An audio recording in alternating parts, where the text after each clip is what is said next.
qizim 7 жасар, Amanbayeva Jansaya. Mening qizim 7 yoshda, Amanbayeva Jansaya. Shu yilning 8-iyun kuni uyda yurgan paytida yiqilib, o'ng tarafidan bir qo'l, bir oyog'i ishlamay qoldi.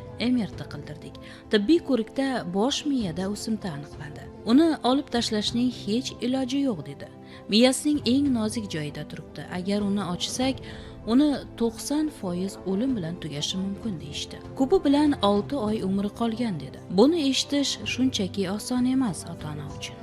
Umid bilan shu klinikaga keldik.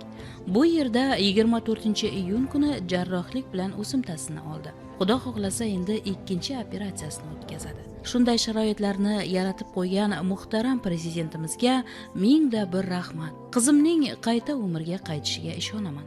Bu operatsiyasidan ham yaxshi o'tib, oyoqqa turib, yugurib, o'qishlarga borishini orzu qilaman.